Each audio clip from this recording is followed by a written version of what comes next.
Lord, we thank you, Jesus. Hallelujah. Hallelujah.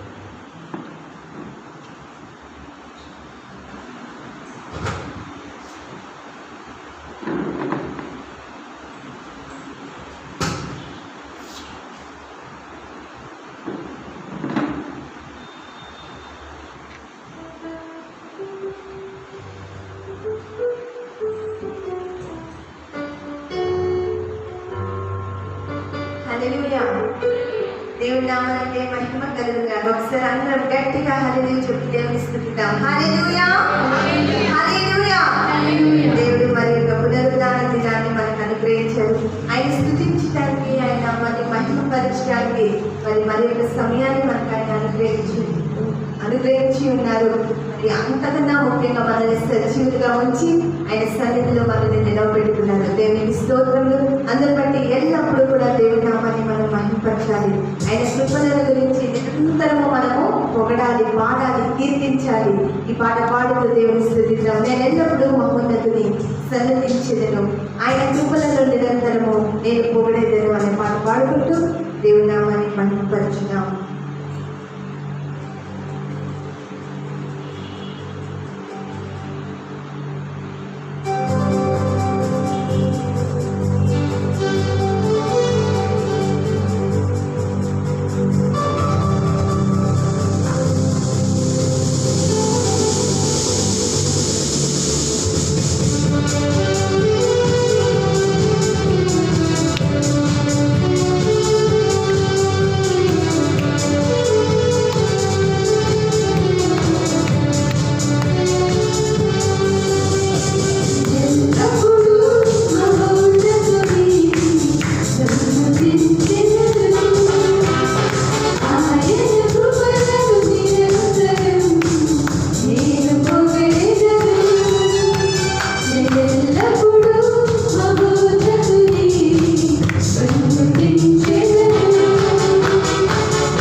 దేవుని నామమునకు స్తోత్రములు కలుగును గాక.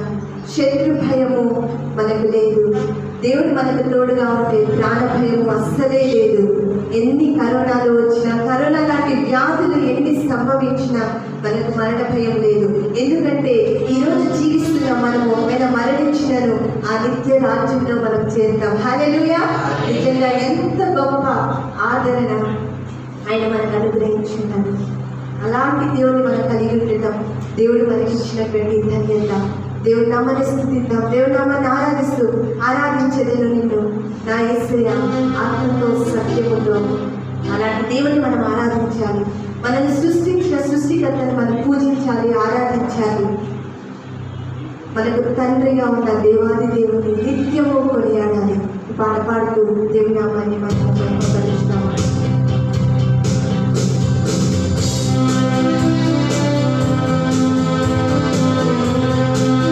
అందరం కలిసి పాడతాము.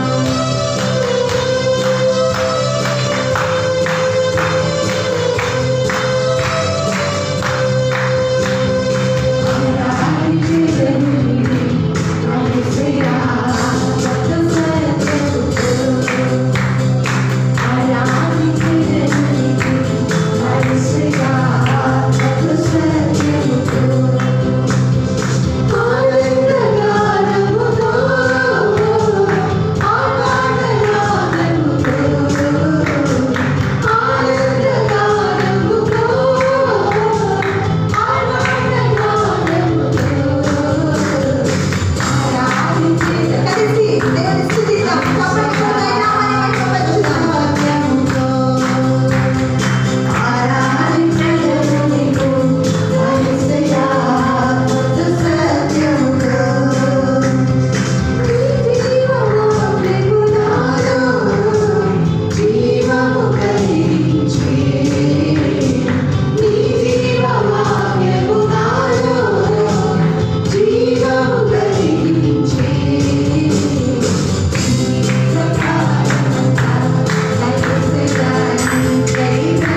నిజం ప్రియ దేవుని బిడ్డలారా, మనకి ఇంటి దగ్గర ఇలా ఆరాధించుకోవడానికి సమయం దొరకదు. దేవుని సన్నిధికి వచ్చిన మనం ఆరాధించడానికి, నోరు తెచ్చి పాడటానికి, చప్పట్లు కొట్టడానికి, ఎగిరి గంతులు వేయడానికి, సంతోషించడానికి, ఆయన చేసిన వేడుకను జ్ఞాపకం చేసుకోవడానికి, ఆయన సన్నిధిలో ఆనందాన్ని అనుభవించడానికి. There is a happiness in the presence of the Lord. There is a joy in the presence of the Lord. ఆయన మన మధ్యలో ఉన్నాడు. ఎక్కడైతే ఇద్దరు ముగ్గురు కూడి ఉంటారో వారి మధ్యలో ఉంటారన్న ప్రభు మన మధ్యలో ఉన్నాడు. Let us be happy, let us rejoice in the presence of the Lord. Hallelujah. Thank you, Jesus. దేవానికి స్తోత్రం. మీకు వందనాలు చెల్లిస్తున్నాము. Praise you, Jesus. We worship you. Give glory and honor to you. Glorify thy name, O Lord. Thank you, Jesus. Thank you, Jesus. Hallelujah. Hallelujah.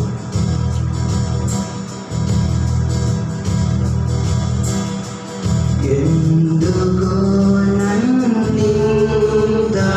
నన్నింతరాదీవు ప్రేమించితివో దేవా, అందుకో నా వీర స్తుతి పాత్ర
దేవా మీకు స్తోత్రం.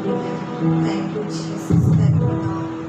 హల్లెలూయా, హల్లెలూయా, హల్లెలూయా. పరిశుద్ధుడా మీకే స్తుతులు స్తోత్రాలు చెల్లిస్తున్నాం నాయనా. ఇంతవరకు మా స్తుతుల మీద ఆశీర్వదించినందుకు మీకు వందనాలు ప్రభువా.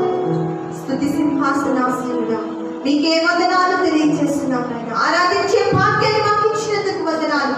మీ నామమును ఎదుగెత్తి స్తుతించే కృపని మాకు అనుగ్రహించినందుకు మీకు వందనాలు ప్రభువా. మమ్మల్ని అందరినీ సజీవ లెక్కలో ఉంచి నీ సన్నిధిలో మమ్మల్ని సమకూర్చినందుకు మీకు వందనాలు తెలియజేస్తూ ఉన్నాను నాయన.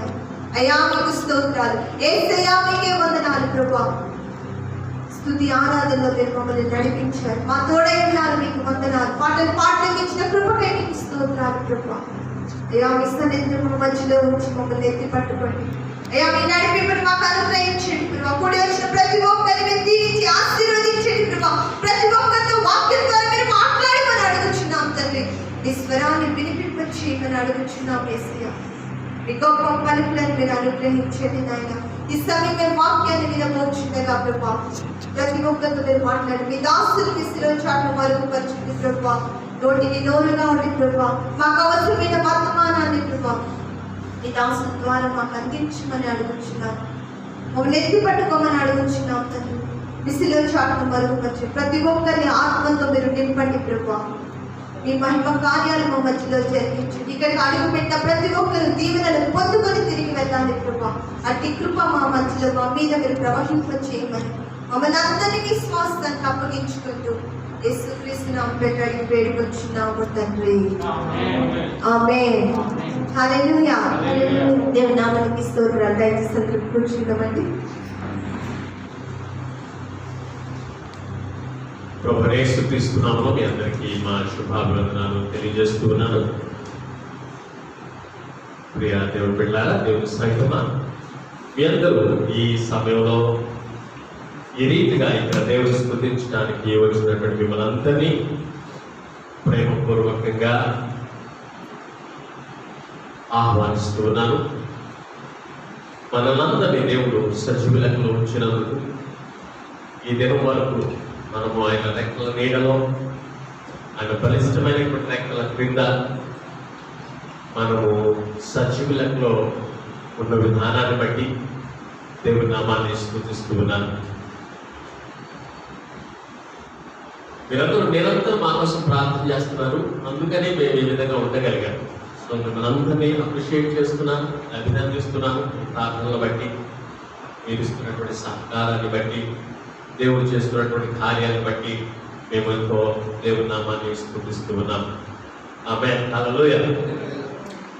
యూజువల్గా మనము pastor's day, mother's day, father's day ఇలాంటి డేస్ అన్నీ మనం జ్ఞాపకం చేసుకున్నప్పుడు, మదర్స్ డే అంటే ఒక్కరోజైనా మదర్ని ప్రేమించేది, ఒక్కరోజైనా ఆ పాస్టర్ని కానీ ఫాదర్ని కానీ ప్రేమించేటువంటి అంటే కాదు. ప్రతిరోజు మనకంటూ ప్రేమానుబంధాలు, ప్రార్థన, ఈ సహకారము, సహవాసం అనేటువంటి ఉంటుంది. కానీ ఒకరోజు జ్ఞాపకం చేసుకోవడం ద్వారా తప్పేమి లేదు. ఆ రోజు స్పెషల్గా మమ్మీకి ఒక గిఫ్ట్ ఇవ్వడం, లేకపోతే అభినందించడం, ఐ లవ్ యూ మమ్మీ అంటాం, వాళ్ళకి చాలా సంతోషాన్ని కలిగిస్తుంది. వాళ్ళు చేసినటువంటి పనుల్ని జ్ఞాపకం చేస్తే వాళ్ళకి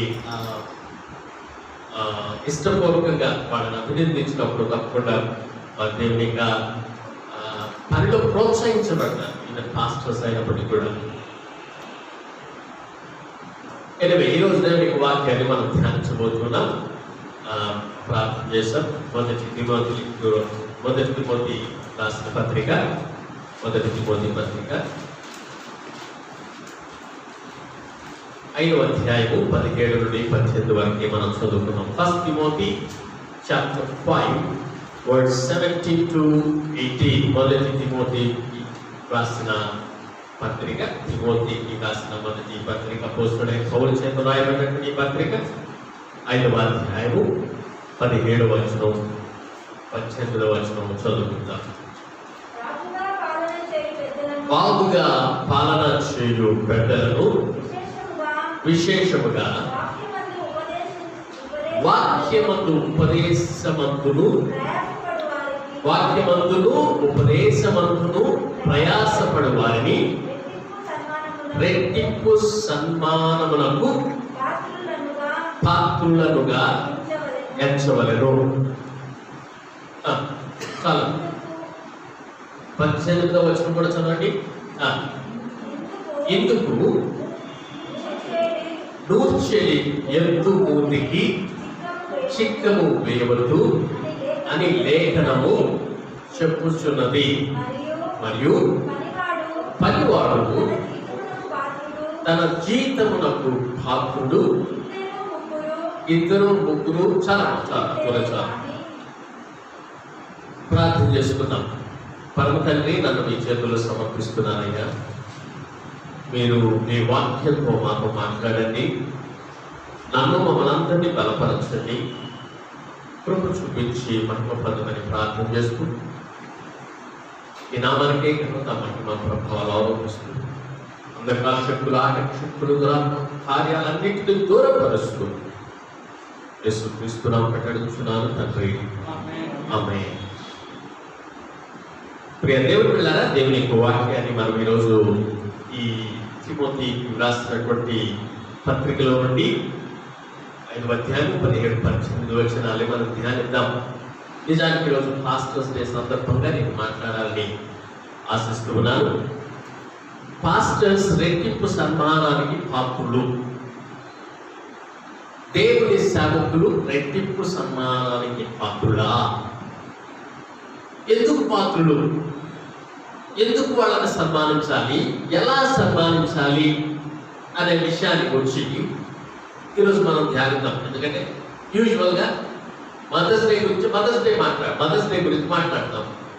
సో ఈవెన్ వాలంటైన్స్ డే గురించి కూడా నేను మాట్లాడాను. నిజమైనటువంటి వాలంటైన్ ఎవరు అంటే నిజానికి ప్రేమించేటువంటి లోక సంబంధమైనటువంటి ప్రేమ కాదు, హిస్టరీలో కూడా ఏ విధంగా మొదలైంది అనేటువంటి హిస్టరీలో కూడా నేను మీతో చెప్పాను. సో ప్రతి డేకి ఒక విశేషం అనేటువంటిది ఉంది, ప్రతి వ్యక్తికి కూడా ఒక విశేషం అనేటువంటిది ఉంటుంది. ప్రతి వ్యక్తికి కూడా దేవుడు ఒక ఉద్దేశాన్ని నియమించాడు. సో బైబిల్లో పాస్టర్స్ గురించి, దేవుడి సేవకుల గురించి, బోధకుల గురించి కూడా ఎన్నో విషయాలు రాయబడి ఉన్నాయి. ఆ విషయాలు ఈరోజు నేను మీతో మాట్లాడాలని ఆశిస్తూ ఉన్నాను. ప్రపంచవ్యాప్తంగా ఎంతో మంది పాస్టర్స్ని అప్రిషియేట్ చేస్తూ మీరు చేసినటువంటి పరిచర్య, సేవ, మమ్మల్ని కాసేటువంటి విధానము బట్టి మిమ్మల్ని అప్రిషియేట్ చేస్తున్నామని చెప్పి ఎంతో మంది అభినందిస్తూ ఉంటారు. సో పాస్టర్స్ పట్ల అభినందన అనేటువంటిది మాత్రమే కాకుండా వారికి అనేకమైనటువంటి వేరే ఆలోచనలు కూడా ఉంటాయి. కొన్ని సంఘాలను బట్టి, కొంతమంది కాపరులను బట్టి, కొన్ని పరిస్థితులను బట్టి దురుద్దేశాలు లేకపోతే వారి మీద ఉన్నటువంటి అభిప్రాయాలు వేరుగా కూడా ఉంటాయి. సో పాస్టర్ల పట్ల ప్రజలు లేకపోతే విశ్వాసుల యొక్క అభిప్రాయాలు, బయట వారి అభిప్రాయాలు వేరుగా ఉంటాయి. కానీ విశ్వాసంలో కూడా కొన్నిసార్లు మంచి అభిప్రాయాలు ఉంటాయి, చెడు అభిప్రాయాలు కూడా ఉంటాయి. కొన్నిసార్లు కొంతమంది అనుకుంటారు పాస్టర్స్కి పని లేదు, పాట లేదు, ఓన్లీ ఆదివారం మాత్రం వాడు ప్రసంగం చేస్తారు, వారం అంతా వాడి ఇంట్లో కూర్చుంటారు అని అనుకుంటారు. కొంతమంది వీళ్ళకి చాలా ఖాళీ సమయం ఉంటుంది, వీళ్ళ పనే ఉంది ప్రసంగించడమే కదా, ఇంకా వేరే పనే ఉంది అని అంటుంటారు. కొంతమందికి బైబిల్ కాలేజీ గురించి తెలియనటువంటి వాళ్ళు, బైబిల్ కాలేజీలో సబ్జెక్ట్స్ ఉంటాయి, ఎగ్జామ్స్ ఉంటాయి, దానిలో డిగ్రీస్ ఉంటాయి, దానిలో పిహెచ్డి కూడా చేయొచ్చు. అంటే కొంతమందికి అర్థం కాదు, బైబిల్ ఒకటే కదా, దానిలో సబ్జెక్ట్సే ఉంటాయి అంటారు. ఒక సంవత్సరానికి దాదాపుగా 21 సబ్జెక్టులు చదవాలి. అలా 3 సంవత్సరాలు చదివారు కేరళ రాష్ట్రంలో లేదు. అదే ఇంకా పై చదువులకు వెళ్తే చాలా గ్రీకు, హిబ్రూ కూడా చదవాలి. ఇంకా పై చదువులు బైబిల్లో వెళుతూ ఉంటే స్కాలర్స్ రాసినటువంటి బైబిల్ గురించి స్కాలర్స్ రాసినటువంటి చదవడం కోసం వేరే లాంగ్వేజ్ కూడా నేర్చుకోవాలి. జర్మన్ స్కాలర్స్ బైబిల్ గురించి ఎంతో డెప్త్గా రాశారు. సో ఏమేమి సబ్జెక్టులు ఉంటాయి అంటే ఏమేమి ఒక్క బైబిలే కాదు, బైబిల్ కాలేజీలో చాలా సబ్జెక్ట్స్ ఉంటాయి. సో పాస్టర్స్కి, దేవుని యొక్క సేవకులకి, సంఘాన్ని నడిపించేటువంటి నాయకులకి, కాపరులకి చాలా విధాలైనటువంటి పనులు ఉంటాయి. ప్రసంగించడం మాత్రమే కాదు. సో కొంతమంది వీళ్ళ మీద జోక్ చేస్తూ ఉంటారు, హేళన చేస్తూ ఉంటారు. కొన్నిసార్లు వాళ్ళ పట్ల అసభ్యంగా మాట్లాడుతూ ఉంటారు. కొంతమంది పాస్టర్స్ ఏది చేసినా విమర్శిస్తూ ఉంటారు. ఎట్లా విమర్శిస్తారంటే, ఉద్యోగంగా ప్రసంగం చేస్తేనేమో ఈరోజు బాగా ఉద్యోగమైన మా పాస్టర్ గారికి ఏంటో అని అంటారు. వేరే పాస్టర్తో కంపేర్ చేసి ఆయన కదలకుండా చక్కగా నిబ్బాలుగా చెప్తాడు, ఇలా స్టేజ్ మొత్తం తిరిగి పరిగెత్తి చెప్తాడు అంటారు. అదే కదలకుండా ఒకే చోట నిలబడి ప్రసంగం చేస్తే ఈయనకి ఉద్యోగం లేదు, ఆత్మ లేదు, నడిపింపు లేదు, ఆయన ఎట్లా ఎగిరి చెప్తున్నాడు, ఈయన అట్లా నిలబడి చెప్తాడు అని అంటారు. ఒకవేళ కానుకల గురించి మాట్లాడితే పాస్టర్ గారికి కానుకలు తక్కువైనాయేమో, కానుకలు ఏమో లేదు, అందరూ అని మాట్లాడుతున్నాడు అని అంటారు. కానుకల గురించి మాట్లాడకపోతే ఈయన సరిగా వాక్యం చదివినటువంటి పాస్టర్ గారు, వాళ్ళు ఇవ్వకపోతే ఎట్లా దీవించబడతారు, బైబిల్ సరిగా నేర్పట్టలేదు అంటారు. ఏది చేసినా కొంతమందికి వేరుగానే ఉంటుంది. ఇవన్నీ నేను మీకు జ్ఞాపకం ఎందుకు చేస్తున్నానంటే, మన సంఘం గురించి కాదు నేను మాట్లాడేటువంటి, కొంతమంది పాస్టర్స్ గురించి సంఘస్థులే వాడా వీడని మాట్లాడటం కూడా నేను విన్నాను. అంటే మేము జీతం ఇవ్వటం లేదా, ఆ జీతానికి ఉన్నవాడు, కమిట్మెంట్ లేనివాడు ఇష్టం వచ్చినట్టు మాట్లాడుతూ ఉంటారు. దేవుని సేవకుడి ఏంటి, తల్లిదండ్రులు కూడా కొంతమంది మాట్లాడుతూ ఉంటారు. సో తల్లిదండ్రులకు వ్యతిరేకంగా మాట్లాడేవాళ్ళు, పాస్టర్స్కి వ్యతిరేకంగా మాట్లాడేవాళ్ళు, బోధకులకు వ్యతిరేకంగా మాట్లాడేవాళ్ళు ఎక్కడ ఏ పరిస్థితుల్లోనైనా ఉంటారు అనేటువంటి విషయాన్ని మనం గమనించాలి. సో దేవుని సేవకులు ఎవరు అనేటువంటి బైబిల్ ఏం చెబుతుంది అనేటువంటి మనం చూస్తే, ప్రజలు దేవుని యొక్క విధానంలో పాస్టర్స్ని, దేవుని సేవకులను చూడాల్సినటువంటి బాధ్యత ఉన్నది. ప్రజలు దేవుని విధానంలో పాస్టర్స్ చూడాలి. ప్రజలు చూసేటువంటి విధానం వేరు, దేవుడు చూసేటువంటి విధానం వేరు. So how you should view pastors, మీ కొరకు ఏర్పాటు చేయబడిన సంఘ నాయకుల పట్ల సరైనటువంటి అవగాహన ఎలా కలిగి ఉండాలి, సరైనటువంటి అవగాహన ఏంటి, బైబిల్ చెప్పేటువంటిది ఏంటి అంటే, ఇక్కడ మనం చూసినటువంటిది ఏంటంటే, బాగుగా పాలన చేయు పెద్దలు. ఇక్కడ గమనించండి, బాగుగా పాలన చేయు పెద్దలు వేరు, విశేషంగా అంటే కొంతమంది ఏం చేస్తారంటే బాగుగా పాలన చేయరు, వాళ్ళ ఇష్టం వచ్చినట్టు పాలన చేస్తారు, వాళ్ళ ఆలోచన ప్రకారం పాలన చేస్తారు, బైబిల్ని పక్కన పెడతారు, దేవుడిని పక్కన పెడతారు. అలాంటి వాడు బాగుగా పాలన చేసేటువంటి వాడు కాదు. సైడ్ ట్రాక్ పట్టిస్తూ ఉంటారు, వాళ్ళ వైపే ఆకర్షించుకుంటూ ఉంటారు, దేవుడి వైపు ఆకర్షించరు, దేవుడి వైపు ప్రజలను నడిపించరు. అలాంటి వాడు బాగుగా పాలించేటువంటి వాడు కాదు. సో బాగుగా పాలన చేయు పెద్దలు అంటే అర్థం ఏంటంటే, ఇక్కడ సంఘ పెద్దలు అనేటువంటిది కాదు, పాస్టర్స్ అని గుర్తుపెట్టుకోవాలి. పాస్టర్స్ అంటే దేవుని సేవ చేసేటువంటి వారు, బోధకులు, పరిచారకులు. చాలాసార్లు మనం సంఘాల్లో ఉన్నటువంటి సంఘ పెద్దల్ని విమర్శిస్తూ ఉంటాం. కొన్నిసార్లు పెద్ద పెద్ద చర్చెస్లో సంఘ పెద్దలే మొత్తం నడిపిస్తూ ఉంటారు. సంఘ పెద్దలు నడిపించేటువంటి సంఘాలు ఉన్నాయి, సంఘ కాపరులు నడిపించేటువంటి సంఘాలు ఉన్నాయి, సంస్థ ద్వారా నడిపించేటువంటి సంఘాలు ఉన్నాయి. ఏటిని తప్పు పట్టట్లేదు నేను, వాళ్ళ యొక్క వ్యూస్ ప్రకారం బైబిల్ పరంగానే వాళ్ళందరూ కూడా నడిపిస్తూ ఉన్నారు. అది ప్రియ దేవుని బిడ్డలారా, పెద్దలు అన్నప్పుడు ఇక్కడ కాపరులు, దేవుని యొక్క సంఘాన్ని నడిపించేటువంటి వారు, విశేషంగా వాక్యమందును ప్రయాసపడు వారిని, వాక్యము చెప్పే వారిని, ఉపదేశించేటువంటి వారిని, అంటే వాక్యమును బోధించేటువంటి వారిని, వాక్యమందును ఉపదేశమందును ప్రయాసపడు వారిని, అంటే వాక్యాన్ని చెప్పాలని, ఉపదేశించాలని, వారికి బోధించాలని, సరైన మార్గంలో నడిపించాలని, కాపరిగా కాపరత్వపు బాధ్యతను వహించి నడిపించేటువంటి వారిని ఏం చేయాలి? రెట్టింపు సన్మానములకు పాత్రులుగా ఎంచవలను. అందరి చేతులకు దేవుని స్తుతించండి. హల్లెలూయా. Praise the Lord. హల్లెలూయా. హల్లెలూయా. దేవుని బిడ్డలారా, వాక్యాన్ని వింటున్నారా? వింటే గ్రహిస్తున్నారా? జాగ్రత్తగా ఆలోచించండి. సో రెట్టింపు సన్మానానికి పాత్రులుగా ఎంచవలను అని చెప్పి దేవుని యొక్క వాక్యంలో మనం చూస్తూ ఉన్నాం. సో రెట్టింపు సన్మానానికి పాత్రులుగా ఎంచవలను అంటే వర్తీ ఆఫ్ డబుల్ హానర్. ఇంగ్లీష్లో ఏం రాయబడిందంటే వర్తీ ఆఫ్ డబుల్ హానర్, అంటే రెండంతలుగా వాళ్ళని సన్మానించాలని బైబిల్ యొక్క వాక్యంలో తెలియజేస్తున్నారు. ఈ మాటలు ఎవరు రాస్తున్నారు? అపోస్తలుడైనటువంటి పౌలు రాస్తున్నాడు. ఎవరికి రాస్తున్నాడు? తిమోతి. తిమోతి ఎవరు? ఆయన తన యొక్క శిష్యుడే అయినప్పటికీ కూడా ఆయన పాస్టర్ గానే చూస్తున్నాడు.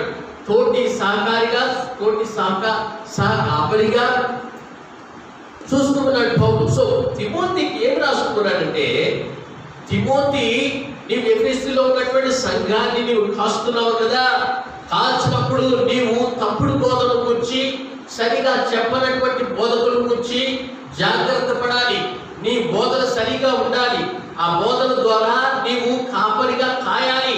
ఒకవేళ కాపరి యొక్క బాధ్యత వహించావు కనుక ఎవరైనా తప్పుడు బోధన సంఘంలోకి తీసుకొస్తూ ఉంటే వాటిని కాపాడాలి అనేటువంటి విధానంతో అన్ని ఇన్స్ట్రక్షన్స్ ఇస్తూ సంఘానికి కూడా కొన్ని విషయాలు తెలియజేస్తున్నాడు. మీ పాస్టర్ గారిని జాగ్రత్తగా చూసుకోండి. ఎందుకు చూసుకోవాలండి అంటే ఆయనను దేవుడే నియమించాడు. దేవునికి స్తోత్రం. హల్లెలూయా. మొదటి తిమోతికి రాసిన పత్రిక 1వ అధ్యాయం 11-12 వచనాలు చూడండి. First chapter words. నాకు అప్పగించిన ఆయన మహిమగల సువార్త ప్రకారము. మొదటి తిమోతి 1వ అధ్యాయము 11వ వచనం చదవండి. నాకు అప్పగించిన ఆయన మహిమగల సువార్త ప్రకారము. ఆయనను శ్రీమంతుడకు దేవుడు నాకు అప్పగించిన ఆయన మహిమగల సువార్త ప్రకారము ధర్మశాస్త్రము ధర్మ విరోధులకును అవిధేయులకును భక్తిహీనులకును పాపిష్ఠులకును అపవిత్రులకును మత దూషకులకును పితృహంతకులకును మాతృహంతకులకును నరహంతకులకును వ్యభిచారులకును పురుష సంయోగులకును మనుష్య చోరులకును అబద్ధికులకును అప్రమాణికులకును హితబోధకు విరోధి అయిన వాడు మరి ఎవడును ఎవడైనను ఉండిన ఎడల అట్టి వానికి నియమింపబడెను గాని నీతిమంతునికి నియమింపబడలేదని ఎవడైనను ఎరిగి ధర్మానుకూలంగా దానిని ఉపయోగించిన ఎడల ధర్మశాస్త్రము మేలైనదని మనం ఎరుగుదుము. ధర్మశాస్త్రం మేలైనదని మనం ఎరుగుదుము. పూర్వము దూషకుడును హింసకుడును హానికరుడునైన నన్ను తన పరిచర్యకు నియమించి నమ్మకమైన వానిగా ఎంచినందుకు నన్ను బలపరిచిన మన ప్రభువైన క్రీస్తు యేసుకు కృతజ్ఞుడనై ఉన్నాను. ఓకే, ఈ పరిచర్యకు ఎవరు నియమించారు? ఒకప్పుడు దోషకుడిని, ఒకప్పుడు హింసకుడిని, ఒకప్పుడు హానికరుడైనటువంటి నన్ను తన పరిచర్యకు నియమించి నమ్మకమైనటువంటి వానిగా ఎంచినందుకు, పరిచర్యను అప్పగించి నన్ను నమ్మకమైనటువంటి వానిగా ఎంచినందుకు నన్ను బలపరిచిన మన ప్రభువైన క్రీస్తు యేసుకు కృతజ్ఞతాస్తుతులు చెల్లించుచున్నాడు. హల్లెలూయా. దేవుళ్ళ వాక్యాన్ని గమనించండి, జాగ్రత్తగా వినండి. దేవుడే అపోస్తలుడైన పౌలును పిలిచాడు. దేవుడే తిమోతిని పిలిచాడు. దేవుడే పాస్టర్స్ ని పిలిచాడు. దేవుని పిలుపునకు లోబడినటువంటి వారు. సో మొట్టమొదటి దేవుని చేత పిలువబడినటువంటి వారు pastors. They are called by God. They are worthy of honor. ఎందుకు వారిని సన్మానించాలంటే దేవుని చేత పిలువబడిన వారు అని గుర్తుపెట్టుకోవాలి.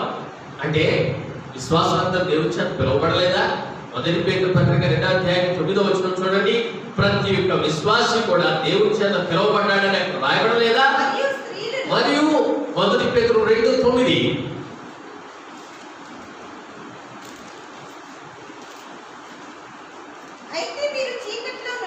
అయితే మీరు చీకటిలో నుండి ఆశ్చర్యకరమైన తన వెలుగులోనికి మిమ్మల్ని పిలిచిన వారి గుణాతిశయములను ప్రచురము చేయు నిమిత్తము ఏర్పరచబడినటువంటి వంశము రాజులైన యాజక సమూహమును, సమూహమును, పరిశుద్ధ జనమును దేవునికి సొంతైన ప్రజలై ఉన్నారు. అంటే పాస్టర్స్ మాత్రమే పిలువబడలేదు, విశ్వాసులందరూ పిలువబడ్డారు. కానీ ప్రత్యేకించినటువంటి పనికి ఏర్పాటు చేయబడినటువంటి వారు, వాక్యమందు ఉపదేశమందు ప్రయాసపడేటువంటి వారి గురించి ఇక్కడ పౌలు రాయించుకున్నాడు. దేవుడు బిడ్డలారా, కానీ కొందరికి ప్రత్యేకమైనటువంటి పనిని నియమించాడు. రోమపత్రిక 1 అధ్యాయం 3వ వచనం చదవండి. రోమపత్రిక 1 అధ్యాయం 1వ వచనం. అపోస్తలుడిగా ఉండుటకు పిలువబడిన వాడు. దేవునికి స్తోత్రం, హల్లెలూయా. అంటే దేవుని బిడ్డలారా, ప్రత్యేకమైనటువంటి పిలుపును అందుకున్నటువంటి వారు, ప్రత్యేకమైనటువంటి పని కోసం ఏర్పాటు చేసుకున్నటువంటి వారు కొందరు ఉన్నారు. ఎగ్జాంపుల్, దేవుడు పౌలుని ఎన్నుకున్నాడు. So you are called to lead on a certain part. So దేవుడు నడిపించడానికి, నాయకుడిగా వారిని కాపరిగా నడిపించడానికి దేవుడు ఎన్నుకున్నాడు. దానికోసం ప్రత్యేకపరిచాడు. సో దేవుడు పిలిచాడు అన్న నిశ్చయత మనకి అర్థం కావాలి, పాస్టర్స్ అర్థం కావాలి. కొందరు ఆ యొక్క పిలుపుకు విధేయత చూపుతారు, కొంతమంది గుర్తిస్తారు, కొంతమంది అవిధేయత చూపిస్తారు. దేవుడు పిలుస్తాడు కానీ కొంతమందిని దేవుని సేవకు రాదు. వాళ్ళకి రావాలని ఆశ ఉంటుంది కానీ కొన్నిసార్లు భార్యలు వెనక్కి పట్టుకుంటారు. ఏం సేవ చేస్తే సేవకి కమిట్మెంట్ అయితే ఎట్లా, ఉద్యోగం అయితే జీతం వస్తుంది కదా, మరి సేవ అంటే వస్తుందో రాదో తెలియదు కదా, ఒక ఇన్సూరెన్స్ ఉండదు, హెల్త్ ఇన్సూరెన్స్ ఉండదు, తర్వాత రిటైర్డ్ అయిన తర్వాత పెన్షన్ ఉండదు, ఉద్యోగం అనేటువంటిది ఉండదు. వాళ్ళు జస్ట్ బ్రతికాలం బ్రతుకుతారు, పెడితే తింటారు, లేకపోతే లేదు. అలాంటి సేవ నువ్వు చేస్తానంటావా? అరే నన్ను దేవుడు పిలుస్తున్నాడంటే, దేవుడు పిలిస్తే దేవుడు సేవ చేయొచ్చులే, ఉద్యోగం చేస్తూ కూడా సేవ చేయొచ్చులే అని కొంతమంది పిలుపు వచ్చినప్పటికీ కూడా వెనక లాగేటువంటి వాళ్ళు ఉంటారు. దేవుడు పిల్లారా, దేవుడు పిలుపుని గ్రహించగలిగినటువంటి పరిచర్య చాలా గొప్ప పరిచర్య. ఆయన ప్రేమ మనల్ని బలవంతం చేస్తుంది. ఆయన పని కోసం మనల్ని ఏర్పాటు చేశాడు, అనగా సేవకుల్ని ప్రత్యేకించి ఏర్పాటు చేశాడు. అందుకనే వారిని మిక్కిలి ఘనముగా ఎంచవలెను. 1 దశలోనికి రాసిన పత్రిక 5వ అధ్యాయం 12 నుండి 13 వరకు మనం చూస్తే అక్కడ పనిని బట్టి దేవుని యొక్క సేవకుల్ని ఘనముగా ఎంచవలెను. 1 దశలోనికి రాసిన పత్రిక 5వ అధ్యాయం 12వ వచనం. సహోదరులారా, మీలో ప్రయాసపడుచు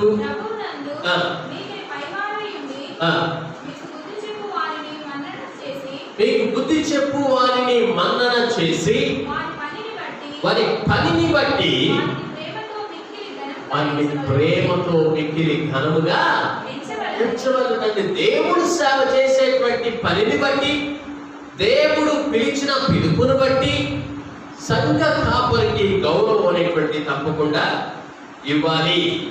సంఘ కాపరిని మిక్కిలి ఘనముగా ఎంచాలి.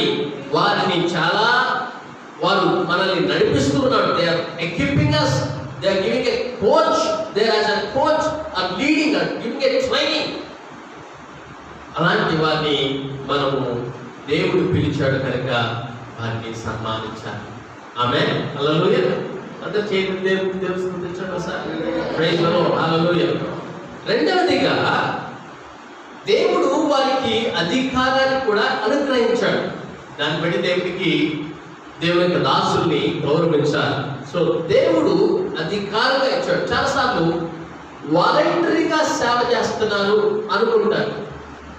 మిలిటరీలో చేరేటప్పుడు వాలంటరీ సర్వీస్ ఇస్తారు. వాళ్ళు జీతం ఇచ్చినప్పటికీ కూడా వాలంటరీగా మనం సర్వీస్ చేస్తున్నాం అనేటువంటిది అంటే వాళ్ళు ఇష్టపూర్వకంగా సేవ చేయడం కోసం మిలిటరీలో చేస్తారు. ఇది ఇష్టపూర్వకంగా నేను చేస్తాను అనేటువంటిది కాదు. దేవుడు పిలిచి ఏర్పాటు చేసి అధికారాన్ని ఇచ్చినటువంటి పరిచర్యగా దేవుడి సేవకులు భావించి వారు సేవ చేస్తూ ఉండాలి. లేదంటే ఇష్టపూర్వకంగా నా భక్తి కోసం, లేకపోతే నా బుద్ధి కోసం, నేనేదో ఆశించినటువంటిది కోరుకోవడం కోసం ఈ పని అయితే బాగుంటుందిలే, పూర్వకాలంలో బతకలేక బడిపోతులు అన్నట్టుగా ఏ ఉద్యోగం రాకపోతే పాస్టర్ ట్రైనింగ్ వెళ్ళుదా అనేటువంటి పరిస్థితుల్లో వచ్చి ఒక ఉద్యోగంగా భావించి చేసేటువంటి వారికి దేవుని యొక్క సేవ యొక్క విలువ తెలియదు. దేవుని బిడ్డలారా, దేవుని వాక్యాన్ని గ్రహిస్తున్నారా? అందరూ పాస్టర్స్ అవ్వలేరు, అందరూ కాంగ్రిగేషన్ నడిపించలేరు. దేవుడి ఏర్పాటు ఉండాలి, దేవునికి కాపుదల ఉండాలి, దేవుని పిలుపు ఉండాలి, దేవుడు అధికారం ఇచ్చాడనేటువంటి ఆ అధికారంలో ఉండాలి. ఆ అధికారాన్ని సరైనటువంటి రీతిగా సద్వినియోగం చేసుకోవాలి. అలాంటి వారు దేవుని యొక్క సన్నిధిలో దేవునికి విధేయత చూపిస్తారు. కాబట్టి దేవుడిని బట్టి, ఆయన పిలుపుని బట్టి, ఆయన ఇచ్చినటువంటి అధికారాన్ని బట్టి పాస్టర్ని మిక్కిలి ఘనముగా రెండంతలు సమానంతో వారిని గౌరవించాలి. దేవునికి స్తోత్రం, హల్లెలూయా. సో దేవుని అధికారం కలిగి ఉండాలనేటువంటి విషయాన్ని గుర్తుపెట్టుకోవాలి. దేవునికి విధేయత చూపించినప్పుడు వచ్చేటువంటి అధికారము, అధికారులకు విధేయత వచ్చేటువంటి అధికారము వేరు. సో దేవునికి విధేయత చూపినప్పుడు వచ్చేటువంటి అధికారము తప్పకుండా మనం గ్రహించాలని దేవుని యొక్క సన్నిధిలో నేను తెలియజేస్తున్నాను. అధికారులకి మనం విధేయత చూపిస్తాం, పెద్దవారికి. అలాగే దేవుని యొక్క సేవకులకు కూడా we are called to correct people. Don't feel bad about pastors or worthy of honor. So కొన్నిసార్లు పాస్టర్స్ కానీ, తల్లిదండ్రులు కానీ, పెద్దవారి కానీ గద్దించినప్పుడు కొన్నిసార్లు మనం బ్యాడ్గా ఫీల్ అవుతూ ఉంటాం. అరే, వయసులో చిన్నవాడు నన్ను ఇంత మాట అన్నాడు, లేకపోతే నేను ఎంత ఎదిగాను కదా, నా తండ్రి ఇట్లా రాలా అని కూడా ఆలోచిస్తూ ఉంటారు. దేవుడు సంఘాల్లో కూడా ఇలాంటివి వస్తూ ఉంటాయి. చాలా సందర్భాల్లో మనము దేవుని అధికారానికి ఒప్పుకునేటువంటి పాస్టర్కి అది దేవుని మాటగా ఎంచి వారిని ఆత్మీయ తల్లిదండ్రులుగా మనము గౌరవించాలి. వయసుతో నిమిత్తం లేదు. పౌలు గారికి పెళ్లి కాలేదు, ఆయన పెళ్లి గురించి ఎంత స్పష్టంగా చెప్పాడు. ఈరోజు పెళ్లి ప్రసంగం చేయాలంటే తప్పకుండా ఎఫ్ఎస్సి పత్రిక చదవాల్సిందే. దేవుని బిడ్డలారా, పెళ్లికి సంబంధం లేనటువంటి పరిచర్య, వయసుకు సంబంధం లేనటువంటి పరిచర్య, దేవుడు వాడుకునేటువంటి విధానంలో నడిపించబడేటువంటి కాపరి తప్పకుండా సంఘాన్ని సరైనటువంటి విధంగా నడిపిస్తాడనే విషయం గుర్తుపెట్టుకోవాలి. అంటే నేను చెప్పేటువంటి అర్థం పాస్టర్స్ ని మీరు పూజించాలని, పూలదండలు వేయాలని, బిషప్ అయితే కదా రింగు పెట్టి ఆ రింగు గుర్తుపెట్టుకోవాలని ఈ చేయడం తప్పు కాదు. నేను మాట్లాడేటువంటి కొన్ని సంవత్సరం కూడా పెద్దలందరూ కలిసి మా ఇద్దరికి మంచి షాల్ కప్పి అభినందించారు. అభినందించడం తప్పు కాదు. కొన్నిసార్లు బయటికి అట్లా అభినందిస్తారు, షాల్ కప్పుతారు, పాస్టర్ గారని నోరాగా పిలుస్తారు, కానీ వెనకుండి గోతులు తీస్తారు, సంఘాన్ని తప్పుదావ పట్టిస్తారు, మనుషుల్ని గలిబిలి చేస్తారు, చెప్పిన ప్రసంగానికి విరుగుడు ప్రసంగం చేస్తూ ఉంటారు. ఆయన అట్లా ఎందుకు చెప్పాడు?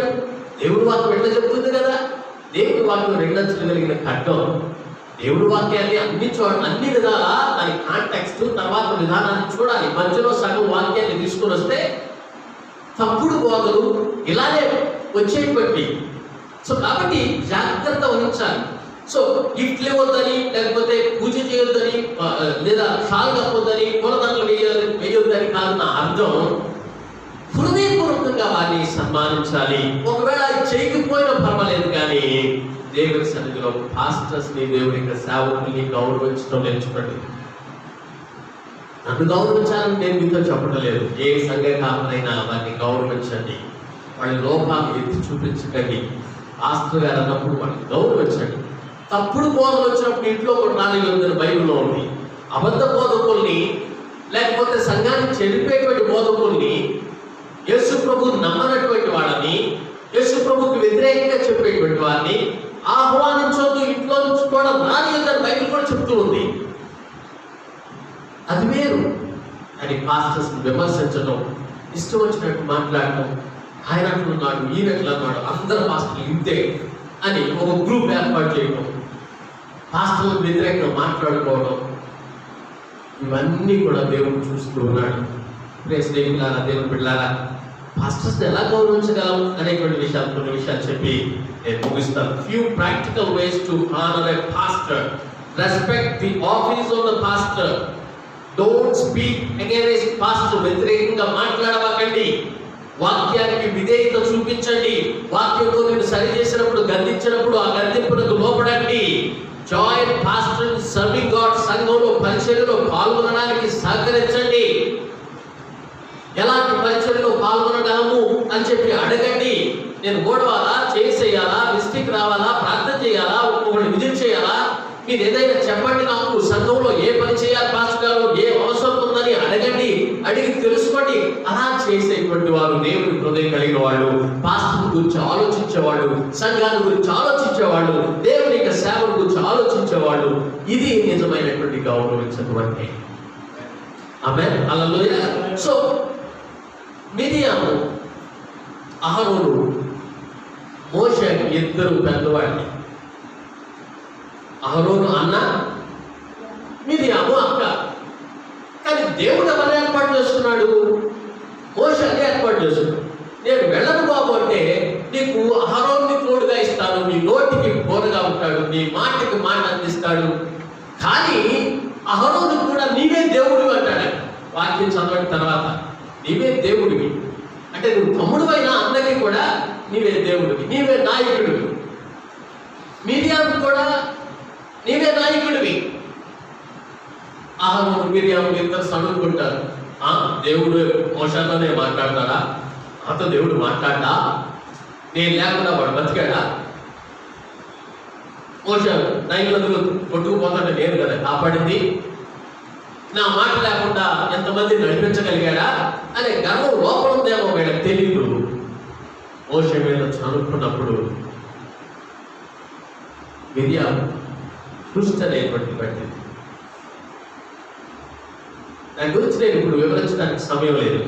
కోరా కూడా దేవుడికి వ్యతిరేకంగా మాట్లాడాడు. దేవుడికి సాగు. ప్రియ స్నేహితులారా, దేవుడు బిడ్డలారా, మీలో ఎవరో నాతో వ్యతిరేకంగా మాట్లాడుతున్నారని మాట్లాడుతున్నారేమో అని ఆలోచించవద్దు. ఈరోజు సంఘ నాయకుల గురించి మాట్లాడాలి కనుక ఈ విషయాలన్నీ నేను మీకు తెలియజేస్తున్నాను. దేవుడి సాగులకు వ్యతిరేకంగా మాట్లాడవద్దు. Don't expect to please everyone. కొన్నిసార్లు పాస్టర్స్ గా అందరూ సంతోష పెట్టాలనే ఆశ ఉంటుంది, అని కొన్నిసార్లు కఠినంగా మాట్లాడాల్సినటువంటి పరిస్థితులు వస్తాయి. ఒక తండ్రి పిల్లలందరినీ సంతోషపరచాలి, అందరికీ సమానం ఇవ్వాలి అనే ఉంటుంది. కానీ కొన్నిసార్లు కొడుకునో కూతురునో గద్దించేటువంటి సమయము వస్తుంది. అంత మాత్రాన అలిగి ఇల్లు వదిలిపెట్టి వెళ్ళిపోకూడదు. అంత మాత్రాన పాస్టర్గా గద్దించినంత మాత్రాన సడుకోవడం, ఒడుకోవడం, సంఘాన్ని వదిలిపెట్టి వెళ్ళిపోవడం అనేటువంటి చేయకూడదు. పాస్టర్ దేవుడికి సంతోష పెట్టాలి, మనిషికి సంతోష పెట్టాల్సినటువంటి. దేవుడిని సంతోష పెట్టడం కోసం నిన్ను కొన్నిసార్లు గద్దించే పరిస్థితులు ఏర్పడినప్పుడు అది దేవునికి మహిమ వస్తుంది. బెంగళూరులో జాక్మన్ గారు ఆయన ఉన్నారు. ఆయన ఓపెన్గా చెప్తాడు, దేవుడికి భయపడకపోతే నాకు భయపడండి మీరు. క్రమం లేకపోతే నేను ఊరుకోనండి. క్రమం కలిగి ఉండాలి. క్రమం అనేటువంటిది చాలా ప్రాముఖ్యం. దేవుడి సన్నిధిలో 1 గంటన్నర 2 గంటలు కూర్చున్నప్పుడు కూడా ఆ క్రమం లేకపోతే దేవుని యొక్క మనకు ఎంత ప్రేమ ఉంది. దేవుని బిడ్డలారా, దేవుని వాక్యాన్ని వింటున్నటువంటి మీరు కొన్నిసార్లు దేవుడిని సంతోషపరిచేటువంటి విధానంలో మేము కొన్నిసార్లు గర్దిస్తాం. కొంతమందికి ఎన్నిసార్లు గర్దించినా అంతే, వాళ్ళకి అసలు ఏమి పడదు. కష్టం వచ్చినప్పుడు ఏడుచుకుంటూ వస్తారు. మరి కష్టం వచ్చినప్పుడే దేవుని దగ్గర కాదు, ప్రతిరోజు దేవుళ్ళు ఉండాలంటే మళ్ళీ కష్టం వచ్చే వరకు దేవుని దగ్గరికి రా. ఉన్న మనకి 40 మంది కూడా లేదు. 40 మంది 50 మందిలో ఒక 25 కుటుంబాలు. ఈ 25 కుటుంబాల్లో ప్రతి వారు వేరు ఒక్కొక్కరిని దేవుడు ఒక్కొక్క విధానంగా చేశాడు. కానీ వాళ్ళందరూ కలిసి రావడం అనేటువంటిది గొప్ప సంగతి. వాళ్ళందరినీ కలపడానికి, దేవుడు వద్దకు నడిపించడానికి దేవుడు మాకు ఇచ్చినటువంటి గొప్ప ఆతిథ్యత. దేవునికి స్తోత్రం. హల్లెలూయా. కొంతమంది ఎక్కువ మాట్లాడతారు, కొంతమంది తక్కువ మాట్లాడతారు, కొంతమంది ఎక్కువ దేవుని సేవ చేస్తారు, కొంతమంది దేవుని సేవ అసలు చేయరు. కొంతమంది కనెక్షన్లో ఎప్పుడు ఉంటారు, కొంతమంది అసలు కనెక్షన్లోనే ఉంటారు. దేవుని బిడ్డలారా, అందుకనే దేవుని యొక్క సేవకునికి గౌరవాన్ని బట్టి దేవుని యొక్క సేవలో మీ వంతు కూడా పాల్గొనాల్సిందిగా కోరుచున్నాను. నాకు విషయాన్ని చెప్పి నేను ముగిస్తాను 5 minutes టైంలో. Encourage your pastor. మొదటి దశలోని రాసిన పత్రిక 5వ అధ్యాయం 12వ వచనంలో మనం చూస్తే 5:12 వచనం. మరియు సహోదరులారా, ప్రభువునందు మీకు పైవారై ఉండి బుద్ధి చెప్పు వారిని మన్నన చేసి వారి పనిని బట్టి వారి ప్రేమతో మిక్కిలి ఘనముగా ఎంచవలనని వేడుకొంచున్నాను. కొంతమంది ద్వేషంతో కూడా ఘనంగా ఎంచుతారన్నమాట, ప్రేమతో కాకుండా. కొన్నిసార్లు మనము పెట్టాలి కనుక, ఫర్ ఎగ్జాంపుల్ పెళ్లిలో ఏదైనా చదువుకు చదివించాలి, లేకపోతే ఆడపడుచులకి ఏదన్నా శారీ ఇవ్వాలి, లేదా కూతురికి ఏదో తప్పకుండా ఇవ్వాల్సినటువంటిది ఉంది. ప్రేమతో ఇచ్చేటువంటిది వేరు, చదువుకుంటూ గొడుక్కుంటూ కష్టపడుతూ ఇచ్చేటువంటిది వేరు. సో ఘనంగా ఎంచేటప్పుడు కూడా ప్రేమతోనే ఘనంగా ఎంచాలని ఈ వాక్యంలో తెలియజేస్తుంది. మీకు తెలుసా, 70% మంది పాస్టర్స్ వాళ్ళకి స్నేహితులు, క్లోజ్ ఫ్రెండ్స్ లేరట. ఎందుకంటే వాడు పాస్టర్స్ వాళ్ళ దగ్గరికి అడగండి, మనం మాత్రం హ్యాపీగా ఉండొచ్చు, సరదాగా ఉండొచ్చు. ఆయన కూడా స్నేహం అవసరమే, ఆమె కూడా స్నేహం అవసరమే, పాస్టర్స్ కూడా స్నేహితులు అవసరమే. కొన్నిసార్లు చాలా బాధ వేస్తూ ఉంటుంది. పాస్టర్స్ని కనీసం ఆ గుర్తింపుతో ఉండేటువంటి పరిస్థితి కొంతమందికి అర్థం కాదు. అంటే స్నేహితుల సర్వేలో తేలినటువంటి ఏంటంటే, వీళ్ళకి 70% మంది స్నేహితులు ఉంటారు. ఎందుకు గర్దిస్తారు, మాట్లాడతారు, సరి చేస్తారు, ప్రోత్సహించడం, అట్లుండు ఇట్లుండు, ప్రార్థన చేయట్లేదు, వాక్యం చదవట్లేదు, దేవుని సరిగ్గా కావట్లేదు, వచ్చి సరిగ్గా కూర్చోవట్లేదు. ఇట్లాంటి వాళ్ళు అంటే ఎవరు ప్రేమిస్తారా? అమ్మో మాస్టర్ గారి దగ్గరికి వెళ్తే వాక్యం చెప్తారు, తలకాయ చెప్పండి, ఎందుకు మనం కూర్చున్నాం సీరియల్ గురించి డిస్కస్ చేసుకుంటాం. సో మనం గృహానికి వెళ్ళి సీరియల్ గురించి మాట్లాడుకోవచ్చు. మాస్టర్ గారికి వెళ్తే ప్రార్థన అంటాడు, బైబిల్ అంటాడు, మళ్ళా నువ్వు సరిగ్గా చేస్తున్నావా, దేవుల్లో ఎదుగుతున్నావా, దేవుడికి ఇస్తున్నావా లేదా, ఎన్ని అడుగుతా లేకపోతే సంఘంలోనే వింటున్నాం, మళ్ళా ఇంటికి వెళ్ళి తన తీయాలని వెళ్ళాల్సి వస్తుంది, ఎందుకు అని చెప్పి బెటర్. పాస్టర్స్ స్నేహం అవసరం లేదా? Pastors will go through difficult times, dangerous times, stressful times. ఎన్ని శోధం, ఎన్ని మానసిక ఇబ్బందులు ఎదుర్కొంటాము మీకు తెలుసా? ఎప్పుడన్నా మా స్థానంలో ఉండి ఎప్పుడన్నా ఆలోచించారా? ఆలోచించకపోతే ఈరోజు అన్న ఆలోచించండి. స్టేజ్ మీదకి వచ్చి చక్కగా ఏదో కోట్లు వేసుకుని ప్రసంగం చేస్తాను అనుకుంటున్నారు, కానీ మానసికంగా ఎన్ని ఒత్తిళ్లు మేము అనుభవిస్తాం అనేటువంటి, చాలాసార్లు విశ్వాసంగా ఉంటే ఎంత బాగుంటుందా అనిపించే పరిస్థితులు కూడా ఉంటాయి మన జీవితంలో. కానీ పిలిచినటువంటి దేవుడు, నమ్మకమైనటువంటి దేవుడు, విశ్వాసం చూసో, సంఘాన్ని చూసో, లేకపోతే ఏదో వస్తుందని చూసో దేవుని సేవకి రాలేదు. దేవుని యొక్క పిలుపులకు విధేయత చూపించి వచ్చాము కనుక మళ్ళా ప్రోత్సహించబడతాం, మళ్ళా ధైర్యంగా ఉంటాం. ఆ ట్రస్ అంతటి మళ్ళీ తీసివేసుకుంటూ ఉంటాం. మళ్ళా దేవుడికి సన్నిధిలో మోకరించి ప్రార్థన చేసి దేవుడి సన్నిధిలో ముందుకు పెడతాం. So how can you encourage your pastor? మీ యొక్క పాస్టర్ని ఏ విధంగా ఎంకరేజ్ చేయగలమంటే, attend all your church services regularly. మీకు నా హృదయం విప్పి చెప్తున్నాను, మీరు వినండి. ఎప్పుడు మేము సంతోషపడ్డామంటే, మీరు ప్రతిరోజు సంఘానికి ప్రతి ఆదివారం సంఘానికి వచ్చినప్పుడు సంతోషం. తప్పుడుగా చూసేటువంటి వాళ్ళు ఎట్లా ఉంటుందంటే, ఓహో ఎక్కువ మంది సంఘాలు వస్తే ఎక్కువ పనులు వస్తాయి అనుకుంటున్నారే మీరు. అసలు అసలు కొన్నిసార్లు ఆ కానుక పెట్టి మేము తెరపం తెలుసా, లెక్కలు రాయడానికి మేము తెలుస్తాం. మాకు దేవుడు ఈ కానుక పెట్టి ద్వారా, సంఘం ఇచ్చేటువంటి కానుకల ద్వారా మమ్మల్ని పోషిస్తున్నారు అనుకుంటే అది చాలా పొరపాటు. దేవుడు అనేక మార్గాలు తెరిచి దేవుడు మమ్మల్ని పోషిస్తున్నాడు. ఎరగనటువంటి వాళ్ళు ఇప్పటి వరకు కూడా నాకు తెలియదు. లైవ్లో చూస్తున్న ఒక సహోదరి చూసిన ప్రతిసారి 500 కానుకలు పంపిస్తుంది. ఆమె ఎవరో ఎక్కడి నుంచి చూస్తుందో ఆ నెంబర్ ఏంటో ఎవరికి తెలియదు. మన చర్చ్ అకౌంట్లోకి ప్రతి నెల 2,000 రూపాయలు వేస్తున్నారో దగ్గర 5 నెలలు నాకు తెలియదు. వెళ్ళి బ్యాంక్ అతను అడిగా, ఎవరు వేస్తున్నారండి 2,000 రూపాయలు? ఆయనకి ఫోన్ చేసి థ్యాంక్స్ చెప్పాలండి, ఆయన పేరు ఇదండి, ఆయన ఇంటి పేరు ఇదండి అని చెప్పి ఫేస్బుక్లో ఎదిగా, బ్యాంకులోకి వెళ్ళి ఎదిగా, సారీ సార్ మేమేం చెప్పలేము, ఆయన డీటెయిల్స్ ఏం కనపడవు, మీకు బుక్లో ఏం వస్తుందో అది మాత్రమే కనపడుతుంది, మా కంప్యూటర్లో కూడా ఎవరు వేస్తున్నారో మాకు తెలియదు, పేరు మీకు ఎట్లా తెలుసు మాకు ఎంత తెలుసు అన్నారు. దేవుడు ఎట్లానో పోషిస్తూ ఉంటాడు. నేను చెప్పే కాన్సెప్ట్ ఏంటంటే, మీరు ప్రార్థనకు వస్తే సంతోషం, మీరు ప్రార్థన చేస్తే సంతోషం. నేను ఉపవాసం ఉన్నాను పాస్టర్ గారు ప్రార్థన చేస్తున్నానంటే సంతోషం. నేను మీ ఇంటికి వస్తున్నాను పాస్టర్ గారు ప్రార్థన చేయండి నాకంటే సంతోషం.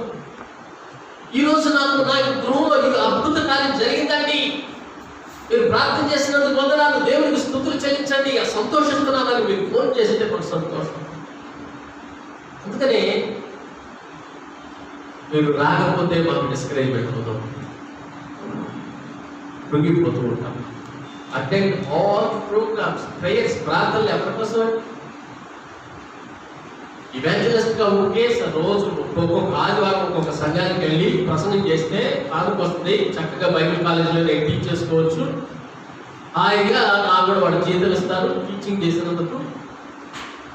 నేను బైబిల్ కాలేజ్ చదివాను కాబట్టి ప్రసంగాలు చేస్తే ఒక్కొక్క సండే ఒక్కొక్క చోటకి వెళ్ళిపోయి గెస్ట్ స్పీకర్గా వెళ్ళి రావచ్చు, మీటింగ్కి గెస్ట్ స్పీకర్తో వారు తెలుస్తాను. చర్చ్ స్టార్ట్ చేయకపోతే అట్లానే చేసేవాడిని. చర్చ్ స్టార్ట్ చేసిన తర్వాత ఇంకో పాస్టర్ అన్నా ఒక పాస్టర్ పిలవరు తెలుసా, ఎందుకు సండే గెస్ట్ స్పీకర్గా వెళ్ళడం ఉండదు. సో సంఘాన్ని కాపడిగా కాయచ్చు, సంఘాన్ని ఎట్లా బలపరచాలని వాళ్ళ కోసం ప్రోగ్రామ్స్ పెడతా ఉంటాం. బుధవారం అని, గురువారం అని, ఉపవాస ప్రార్థనలని. మా పాస్టర్ పనేమి లేదు ఎప్పుడు ప్రార్థన అంటాడు అనుకుంటే, అనుకున్నవాడు లేరనుకున్నారా? చాలా మంది. మీకు ఎట్లా తెలుసు అనుకుంటున్నారా? దేవుడు మాకు కూడా కొద్ది ఇందుకు జ్ఞానం ఇచ్చారు. వాళ్ళు ఏమనుకుంటున్నారో చెప్పేస్తా ఉంటాడు దేవుడు కూడా తెలుసా. మేము మీ గురించి ఏమనుకుంటున్నావు మీకు కూడా దేవుడు చెప్తాడు. మీరు దేవుడు బిడ్డారా, మీరు పాస్టర్స్ని ఎట్లా ఎంకరేజ్ చేయగలరంటే, మీ సంఘ కాపాడు, సర్వీసులు అటెండ్ అవ్వండి, ప్రోగ్రాంలు అటెండ్ అవ్వండి, ప్రార్థనలో పాల్గొనండి, బైబిల్ స్టడీస్ ఎందుకు పెడతాం? మిమ్మల్ని ఎక్విప్ చేయడానికి. ప్రీచర్గా ప్రసంగాలు చేయాలనేటువంటి, మాట్లాడాలనేటువంటిది మాకు చేయాలని ఉన్నప్పటికీ కూడా ఏది పడితే మాట్లాడలేదు, చాలా ప్రిపేర్ అవ్వాలి దానికి సంబంధించినటువంటి. So listen to the preaching of pastor. Pastor గారు చెప్పే వాక్యాన్ని వినటం, వాక్యానుసారంగా నడవటం, అట్లా చేస్తే మీరు మమ్మల్ని ఎంకరేజ్ చేయగలరు. వచ్చి సమయాన్ని కేటాయించి ఇక్కడికి వచ్చి నిద్రపోతున్నారనుకో, కొన్నిసార్లు నేను చెప్పిన ప్రసంగం నిద్రపోయి కూర్చే విధంగా ఉంది ప్రభా, నన్ను క్షమించయ్యా అని చెప్పి నేను ప్రార్థన చేసుకోవాలి. కొంతమందికి జ్వరం పడినట్టు ఉంటుంది. ఒకసారి మధ్యరాత్రిలో మాస్టర్ గారు నాకు ఫోన్ చేసినారు, మాస్టర్ గారు మా ప్రజలు మా ఏంటమ్మా చెప్పు. మాస్టర్ గారు ఇంకా 5 నిమిషాలు ప్రసంగం చేయండి మాస్టర్, 5 నిమిషాలు ప్రసంగం చేయండి మాస్టర్. అమ్మా ఏంటి? మీరు విన్నది కరెక్టే మాస్టర్ గారు, మీరు ప్రసంగం చేయండి మాస్టర్ గారు. అమ్మా ఎవరన్నా నిద్ర లేపి ప్రార్థన చేయమంటారు, ఏమైనా బాగపోతే ప్రార్థన చేయమంటారు, ఏంటమ్మా ప్రసంగం చేయమంటారు, ఇప్పుడు ఎక్కడ బయట ఉందో ఏంటో, నేను బయట మీద ఉన్నాను, ఈ మధ్యరాత్రిలో ప్రసంగం ఏంటి అన్నాడు. మాస్టర్ గారు నాకు నిద్ర పట్టట్లేదు మాస్టర్ గారు, మీరు ఒక 5 నిమిషాలు ప్రసంగం చేస్తే అని నిద్రపడుతుంది పాస్టర్ మరి తర్వాత బ్రతికాడు చచ్చిపోయాడు నాకు తెలియదు. కొన్నిసార్లు ఇట్లాంటివి కూడా ఎదురవుతాయి. దేవుడు పిల్లారా, ఒకవేళ మీరు ప్రశాంతంగా వాక్యం వినడం ద్వారా నిద్రపోవడం హాయిగా ఉందంటే దేవుడు సమాధానాన్ని ఇచ్చాడని మీకు కనిపిస్తే నిద్రపోండి, నేనేమన్నాను. కానీ ఆత్మీయతలో ఎదిగేటువంటి విషయంలో ఏదైనా పొరపాటు జరిగితే తప్పకుండా బాధపడతాం మేము. ఒకరోజు పెద్ద సంఘానికి ఆండ్రూ జాక్సన్ అనేటువంటి యుఎస్ ప్రెసిడెంట్ అంటే ఇప్పుడు ట్రంప్ పెట్టాను అట్లా 1829 నుంచి 1837 సంవత్సరం వరకు ఈయన యుఎస్కి ప్రెసిడెంట్గా ఉన్నాడు. ఆండ్రూ జాక్సన్ అనేటువంటి ఆయన ప్రెసిడెంట్ అయినా చర్చికి వెళ్తాడు. మనం చిన్న పోస్ట్ వస్తే చాలు చర్చి మానేస్తాం. మనం కొద్దిగా డబ్బులు ఎక్కువైపోయి లేకపోతే కొద్దిగా రాజకీయాలు ఎదురుకెళ్తే చర్చి మానేస్తాం. అక్కడ ప్రెసిడెంట్ అయినా చర్చికి వెళ్ళాలి, ఆరాధిస్తారు. సో ఈయన చర్చికి వచ్చినప్పుడు సంఘ పెద్దలు పాస్టర్ గారికి చెప్పారట, పాస్టర్ గారి పేరు ఫాక్ట్ రైట్ అనేటువంటి పాస్టర్ గారు. ఆయన ప్రసంగం చేస్తున్నారంట. ఆ రోజు ప్రసంగం చేస్తుంటే పెద్దలు వచ్చి చెప్పారట, ఈరోజు మన మధ్యలో యుఎస్ ప్రెసిడెంట్ మన ప్రెసిడెంట్ గారు ఆండ్రూ జాక్సన్ గారు ఉన్నారు, కొద్దిగా మీ మాటలు జాగ్రత్తగా ఉండనియండి, ఆయన గురించి మాట్లాడేటప్పుడు అని అన్నారు. అప్పుడు ఈ పాస్టర్ గారు అలాగా సాఫ్ట్గా లేని పాస్టర్ అనుకుంటా ఈయనేమన్నాడంటే,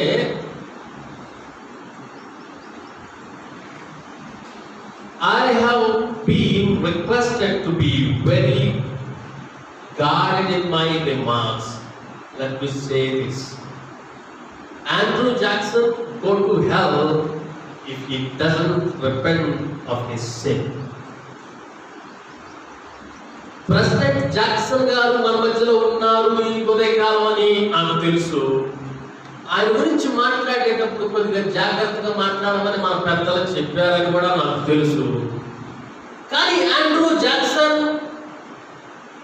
యేసు ప్రభు నీ ఎదుట పాపాలు ఒప్పుకోకపోతే, ఆయన నమ్మకపోతే నరకానికి వెళ్తాం అని ఆయన చెప్పాడు స్టేజ్. ఎంత కఠినంగా మాట్లాడతారా పాస్టర్స్? నిజమే కదా. మన ఆయన టీవీలో న్యూస్లో చనిపోతే కెన్నీ అంటాడు, ఆయన స్వర్గానికి వెళ్ళాడని టీవీలో చెప్తున్నారండి, ఆయన నరకానికి కదా వెళ్ళింది, యశుప్రభు నమ్మాడా అంటున్నాడు. ఎవరన్నా అది వాస్తవమే కదా. ఎంత గొప్పడైతే ఎంత ప్రపంచ ఖ్యాతి కలిగినట్టు ఆడి యేసు ప్రభు నమ్మకపోతే నరకానికి వెళ్తాడు అంతే. ఆ ధైర్యం అనుకుంటా అంతే.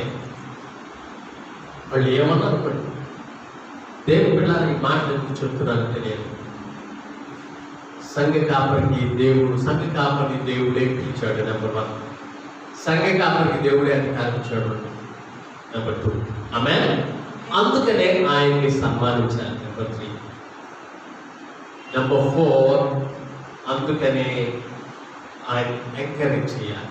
సన్మానించడం మాత్రమే కాకుండా ఎంకరేజ్ చేయాలి. ఎట్లా ఎంకరేజ్ చేయాలి అంటే, డబ్బులు ఇస్తే ఎంకరేజ్ అవుతారనేటువంటి చాలా అపోహ.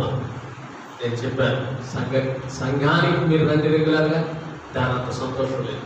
దేవుని వాక్యాన్ని చదవండి, దానంత సంతోషం లేదు. ప్రార్థనలో ఎదగండి, దానంత సంతోషం లేదు. 3 రోజులు ఉపవాసం ప్రార్థన చేస్తున్నారని చెప్పండి, దానికంటే సంతోషం మాకు లేదు. మీకు దేవుడు అద్భుత కార్యాలు చేస్తున్నాడని చెప్పి దేవుడి సన్నిధిలో మీ ప్రార్థనకి దేవుడు జవాబు ఇచ్చేదని చెప్పండి, దానికి సంతోషం లేదు. రెగ్యులర్గా మీరు జూమ్ మీటింగ్లో కానీ సంఘ కార్యక్రమంలో కానీ అటెండ్ అవ్వండి, దానంత సంతోషం లేదు. మాస్టర్ గారు నేనేం చేయాలి సంఘానికి అని చెప్పండి, దానంత సంతోషం లేదు. డబ్బులు ఇవ్వగలిగితే డబ్బులు ఇవ్వండి, పని చేయగలిగితే పని చేయండి, సహకరించగలిగితే సహకరించండి, ప్రోత్సహించగలిగితే ప్రోత్సహించండి, ఎవరి దగ్గరికి వెళ్దామంటే వెళదాం రండి అని చెప్పి కలుపుకొని తీసుకుని వెళ్ళండి. దేవుడి పరిచర్య ఎట్లా చేస్తే బాగుంటుందని చెప్పి కొన్ని సలహాలు ఇవ్వండి.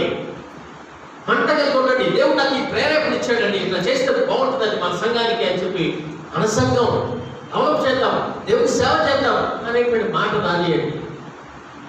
దానికంటే మించింది లేదు. అంతేగాని ఆ సంఘాన్ని దీవించు, ఆ పాస్టర్ గారిని దీవించు, మీ పాస్టర్ గారు బాగున్నారా, ఈ మాటలే చెప్తా ఉంటే ఆ బుద్ధి. మీ పాస్టర్ గారు ఎట్లా ఉన్నారమ్మా అని ఎవరన్నా అంటే తేడాగా మాట్లాడుతున్నట్లేదా? మన సంఘం వాళ్ళు ఇట్లాంటివి విన్నప్పుడు గుండెలో బాధ బాధ, సంఘాన్ని చూసి కాలేదు. ఇంకొక విషయం చెప్పి నేను ముగిస్తాను. దేవుడు బిడ్డలారా, ఈ సంఘం నడిపించడానికి దేవుడే నన్ను పిలిచాడు. ఏమీ లేకుండా ఒక చిన్న డోలకు కొనుక్కొని మా కుటుంబ ప్రాంతంలో డోలకు ప్లే చేస్తూ పాట పాడుతూ దేవుడు మనల్ని పిలిచాడు. అట్లా స్టార్ట్ చేయాలి సంఘాన్ని అని 6 నెలలు ప్రార్థన చేశాం. తర్వాత 40 రోజులు ఉపవాసం ఉండి నేను పాస్టర్ గారు కలిసి ప్రార్థన చేస్తే దేవుడు రివీల్ చేశాడు పేరు న్యూ కమ్యూనిటీ చర్చ్. ఎక్కడో చూసి పెట్టింది కాదు, ఇది పెట్టిన 1 year ఏమో తెలిసిన వెబ్సైట్లో చూస్తే వేరే చర్చెస్ కూడా ఇదే పేరుతో ఉన్నాయి. నాకు ఎవరు చెప్పలే ఈ పేరు కూడా ఎట్లా పెట్టారంటే కమ్యూనిటీ సర్వీస్ చేయాలని మొదలు పెట్టారు. క్రిస్మస్ విత్ కమ్యూనిటీ చిల్డ్రన్ అని ఒక చిన్న బ్యానర్ చేసి క్రిస్మస్కి ఒక 50 మంది పిల్లలకు భోజనాలు పెట్టాము. మా ఇంట్లో పిల్లలతో పాటు ఒక 50 మంది స్లమ్లో ఉన్న పిల్లలందరూ తీసుకొచ్చి భోజనాలు పెట్టాం. అప్పుడు community Christmas with community children, అది కమ్యూనిటీ క్రిస్మస్ అనేటువంటి వచ్చింది. ఆ కమ్యూనిటీ కోసం ఏం చేయాలి ఆలోచిస్తూ ప్రార్థన చేస్తా ఉంటే న్యూ కమ్యూనిటీ అంటే ఒక కమ్యూనిటీ సర్టిఫికేట్ అంటే ఏంటి? కుల ధృవీకరణ పత్రం కదా. మన కులం అనేటువంటిది ఒక కులం కాదు, న్యూ కమ్యూనిటీ, కొత్తగా జన్మించిన కమ్యూనిటీ. ఏ కులంలో నుంచి వచ్చినా ఈ కులం శావ కులం. మనదే కులం శావ కులం. 2, 3, 4, 5, 6 ఏమి లేవు మనకి. తెలుగు ఎరుపు ఏమి లేదు, తెలంగాణ ఆంధ్ర ఏమి లేదు. నా మనస్ఫూర్తిగా చెప్తున్నా ఈ విషయాలు. ఏ భేదం లేదు, అందరూ పాపం చేసి దేవుడు అనుగ్రహించి మహిమను మనమే పెట్టుకున్నటువంటివి. అలా ఉండాలని ఈ న్యూ కమ్యూనిటీ చర్చ్ అని ఏర్పాటు చేశాం. ఇది థీమ్ ఏంటి? దేవుడి కొరకు వాంఛ, ఆశ, ఆ వాంఛ కలిగి ఉండాలి, ప్రజల పట్ల ప్రేమ కలిగి ఉండాలి. అదే ఉద్దేశంతో ప్రారంభించాం. దేవుడు పిలిచాడు కనుక ప్రారంభించాం. ఒక్కొక్కసారి 2, 3 కూర్చుంటే 2 గంటల ఆరాధన నడిపించాం. ఏమీ లేకుండా కింద కూర్చున్న దినాలు ఉన్నాయి. చిన్నపిల్లలు 1వ తరగతి LKG పిల్లలు కూర్చునే బెంచీల మీద దగ్గరగా ఒక 3 సంవత్సరాలు ఆ బెంచీల మీద కూర్చున్నాం. ఆ తర్వాత దేవుడు 10 చైర్లో 12 చైర్లో ఇచ్చాడు. ఆ చైర్స్లో కూర్చున్నాం. ఎన్నో విధాలుగా ప్రార్థన చేస్తే దేవుడు ఒక స్థలాన్ని ఇచ్చాడు. అక్కడ దేవుడిని ఆరాధించాడు. 3 సంవత్సరాల తర్వాత గలిబిలి వచ్చింది. చంపడానికి ప్రయత్నం చేశారు. సొమ్మసిల్లిపోయాం. నార్త్ ఇండియా నుంచి ఎందుకు వచ్చామనుకున్నాం. దేవుడు పిలిచాడు కదా, ఈ పరిస్థితి ఎందుకు వచ్చింది అనుకున్నాం. ఏం పాపం చేస్తే మేము ఇవన్నీ అనుభవించాలి? ఎన్నో విషయాలు. ఒకసారి అయితే మేమిద్దరం పిల్లల్ని మాస్టర్ గారిని పంపించేసి నేను అసలు ఒక హంతకుళ్ళ మాత్రం బాగుంటుంది అనిపించింది. అంత గవర్నమెంట్ సిచ్యువేషన్స్లో కూడా వెళ్ళాం మేము. రాడికల్స్ ఎందుకు తయారవుతారంటే అప్పుడు నాకు అర్థమైంది.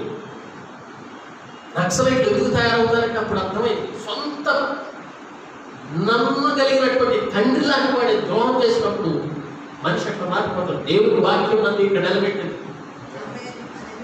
హల్లెలూయా. ఒక సందర్భంలో అయితే నేను పాస్టర్ గారు 2 పిల్లలు, చిన్న పిల్లలు, పీని అయితే 6 నెలలు 4 నెలలు పాప, అందరూ మిషన్ తాగి చచ్చిపోతే బాగుంటుంది అనుకున్నాను. మీకే నాకు ప్రాబ్లమ్స్, దేవుడి సేవకులుగా సేవ చేస్తూ ఉన్నప్పుడు వచ్చినటువంటి ప్రాబ్లమ్స్ ఇవి. అంత కష్టం ఎందుకు రావాలి? అంటే అంతగా నమ్మిన వాడు ద్రోహం చేస్తే అంత బాధపడతామండి. నేను ఈ మధ్య కాలంలో ఎదుర్కొంటున్నటువంటి చిన్న చిన్న సమస్యలు మీకు తెలిసి నేను ఎదుర్కొంటున్నటువంటి సమస్యలు చిన్న చిన్న సమస్యలు, అంతకంటే ఘోరమైన సమస్యలు ఉండగా వెళ్ళాను ఈ చిన్న వయసులోనే. అయినా దేవుడు మనల్ని పిలిచాడు, ఆయన నమ్మదగిన వాడు, ఆయన కోసం ముందుకు వెళ్ళాలని ఒకే ఒక ఉద్దేశం, ఒకే ఒక గమ్యం. ఏనాడు మేము ఉద్యోగం చేసుకోవాలి, ఏనాడు ఏదో బిజినెస్ చేసుకోవాలి అనుకోలేదు మేము.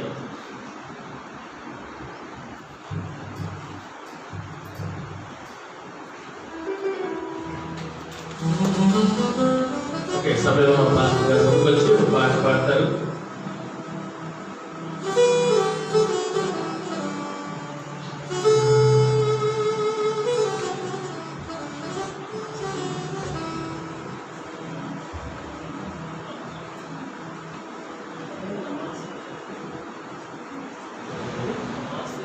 ప్రైజ్ ది లార్డ్, హల్లెలూయా.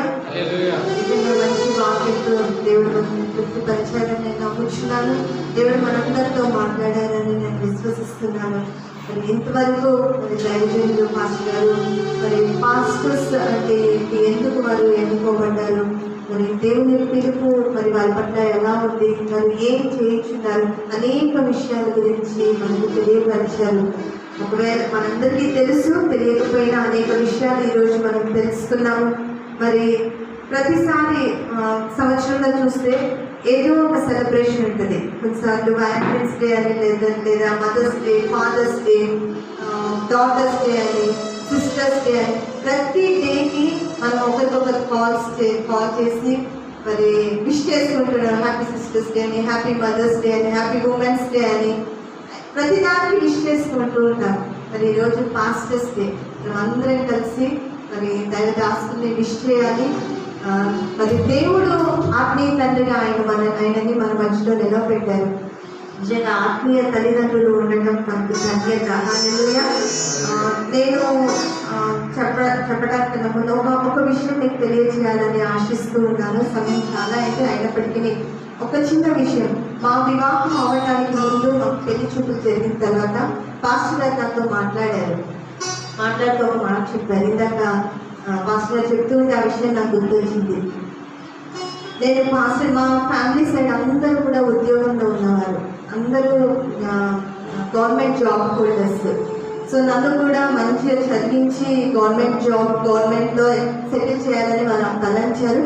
కానీ మా మమ్మీ చాలా రక్షింపబడి, అంటే పుట్టుకతో క్రైస్తవురాలు అయినప్పటికీ మరి కంప్లీట్గా దేవుణ్ణి మా మమ్మీ డాడీ తెలుసుకొని మమ్మల్ని కూడా ఆ రీతిగా పెంచారు. వారి ప్రార్థన ఆశీర్వాదంతో మరి మేము మా కుటుంబంలో 2 దైవదాసులు చేరడం జరిగింది. మా చెల్లి హస్బెండ్ కూడా పాస్టర్ గారే. మరి మేము వారిద్దరు కూడా దైవదాసులు మరి మా కుటుంబంలో చేయడం జరిగింది. అయితే నేను చెప్పాలనుకుంది ఏంటంటే, మా కుటుంబంలో అందరూ కూడా ఉద్యోగంలో ఉన్నారు. నేను పాస్టర్ గారు నన్ను చూసి ఓకే, మ్యారేజ్కి అన్నీ ఓకే అనుకున్నప్పుడు ఆయన నాతో చెప్పిన మాట ఏంటంటే, నేను చేసేది దేవుని పరిచర్య. కొన్నిసార్లు చెట్టు కింద ఉండి నివసించాల్సిన పరిస్థితులు కూడా వస్తాయి. అలాంటి పరిస్థితులు వచ్చినా నువ్వు తట్టుకోగలగాలి, నువ్వు నిలబడగలగాలి. మరి దానికి ఓకే అయితేనే ఈ వివాహంలోకి ముందుకు వెళ్దామని చెప్పారు. నేను సంతోషంగా ఒప్పుకున్నాను. కానీ అలాంటి పరిస్థితి ఎప్పుడు దేవుడి వరకు మాకు రాలేదు. అంటే నేను ఎందుకు చెప్తున్నానంటే, అంత కమిట్మెంట్ ఉన్నటువంటి దైవజనులు నిజంగా మనకి ఈరోజు ఆత్మీయ తండ్రిగా ఉన్నారు. మరి ఈ సమయంలో అమూల్యమైనటువంటి కానుకలని మనం దేవుడికి సమర్పిద్దాము. పాట పాడుచుండగా ఒక్కొక్కరిగా డిస్టెన్స్ మెయింటైన్ చేస్తూ మరి కానుక పెట్టి దగ్గరికి వచ్చి మన కానుకలు దేవుడికి సమర్పిద్దాము.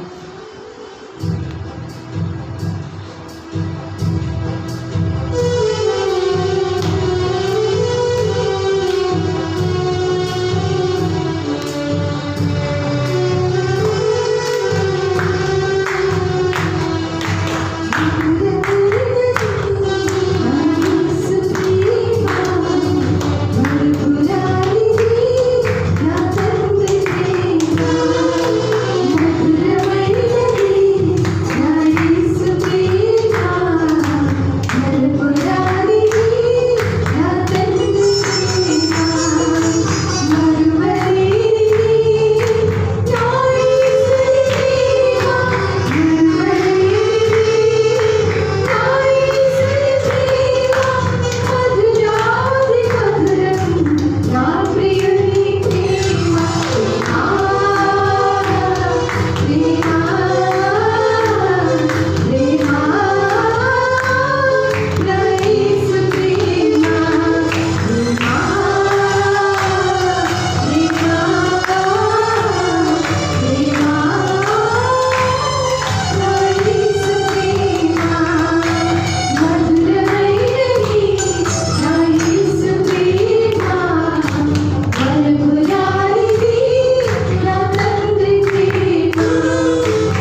ప్రేమ కలిగిన ప్రభువా, కృప కలిగిన మా యేసయ్య పరిశుద్ధుడా, నీ పరిశుద్ధ నామానికి స్తోత్రం చెల్లిస్తున్నానయ్యా. ఈ సమయంలో విత్తబడినటువంటి కాలంలో విత్తనాలాగా ఫలించి నురంతల ప్రతిఫలం నీ బిడ్డలకు అనుగ్రహించబడినట్లుగా ప్రార్థన చేస్తున్నాను తండ్రి. ఆశీర్వదించండి. ప్రతి కాలుక ప్రభా నీ బిడ్డలకి నూరంతల ప్రతిఫలం వచ్చునుగాక. నీ కాలుకలన్నింటినీ నీ సన్నిధిలో సమర్పిస్తున్నాను. నీ పరిచర్య కోసం వాడడానికి సహాయం దయచేయండి. ఆయన అదే రీతిగా వాక్యము మా హృదయాల్లో పడి ఫలించడానికి సహాయం దయచేయండి. మా ప్రార్థనలన్నీ వినండి ప్రభా. నాయన ఇక్కడికి వచ్చిన ప్రతి నీ బిడ్డని పేరు పేరు దర్శించండి, దీవించండి. ఏ విధమైన వైరస్ సోకకుండా ప్రమాదంలో పడకుండా మీరు కాపాడమని ప్రార్థన చేస్తున్నానయ్యా. అయ్యా, ఉద్యోగాలు చేసుకుంటున్నటువంటి బిడ్డల కోసం ప్రార్థన చేస్తున్నాను. ప్రత్యేకించి ప్రభా నాయన మరి హాస్పిటల్లో పనిచేస్తున్నటువంటి భవానీ సిస్టర్ని, సునీత సిస్టర్ని, డాక్టర్ కావ్యాన్ని మీ సన్నిధిలో పెట్టున్నాను. సృష్టితాన్ని మీ సన్నిధిలో పెట్టున్నాను. బిడ్డలు ప్రతిరోజు హాస్పిటల్స్కి వెళ్ళి ఎంతో మంది రోగులతో నాయన మరి పరిచర్య చేస్తూ ఉండగా వారి చేసే ప్రతి సర్వీస్ మీరు దీవించమని ప్రార్థన చేస్తున్నాను. బిజినెస్ పరంగా అనేక మందిని కలుసుకుంటూ ఉండగా బిజినెస్ చేసే పనులు చేసేటువంటి ప్రతి ఒక్కరిని మీరు కాపాడండి అయ్యా. ఆ సంఘంలో ఉన్న ప్రతి ఒక్కరిని పేరు పేరు మీరు దర్శించండి. ఉద్యోగాలు పెడుతున్నటువంటి వారిని దీవించండి. వారికి ఆదాయాన్ని పెంపొందింపజేయమని ప్రార్థన చేస్తున్నాను. బిజినెస్ నడిపించమని ప్రార్థన చేస్తున్నాను అయ్యా. చూపించండి అయ్యా. ఈరోజు ఎవరెవరైతే రాలేకపోయారో వారిని కూడా మీరు దర్శించండి, దీవించండి. ఆయన మరి వెనక్కి పడిపోకుండా మీరు సహాయం దయచండి. ఆయన నీలో ఏది ఫలించే కృపను అనుగ్రహించండి ప్రభు. ఆత్మీయతలో ప్రభు సిద్ధపాటులో మేము ముందు 2 రోజులకి సహాయం దయచండి. మీరు అక్కడ ఆలస్యమైతే ప్రభు మేము ఈ పరిచర్యను నమ్మకంగా చేయడానికి, మీకోసం సజీవులుగా ఉండడానికి మీరు సహాయం దయచండి. ఈరోజు మా ప్రియులు ఎంతో మంది చనిపోయారు. మేము బ్రతుకున్నామంటే నీ కృప ప్రభువా. మరి బ్రతుకున్నప్పుడు మేము ఏం చేయాలి అది చేయడానికి మీరు సహాయం దయచేయండి. మమ్మల్ని మీ ప్రేమతో పంపించమని ప్రార్థన చేస్తున్నాను. మా కుటుంబాలు, మా పిల్లలు, మా చదువులు, ఉద్యోగాలు అన్నింటినీ మీ చేతుల్లో సమర్పిస్తున్నానయ్యా. మీ సహాయాన్ని అందించి నడిపించమని, మీ చేతులైన మల్లమల్లమై కూడుకునే కృపను అనుగ్రహించమని ప్రార్థన చేస్తున్నాను. యేసుక్రీస్తున్నప్పుడు నడుచున్నాను తండ్రి, ఆమేన్. అందరికీ చెప్పండి. నా ప్రాణమాయ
చేరిన మనందరినీ సకల పరిశుద్ధులకు ఇప్పుడు సదాకాలం తోడై ఉండి నడిపించుడుగాక. ఆమేన్.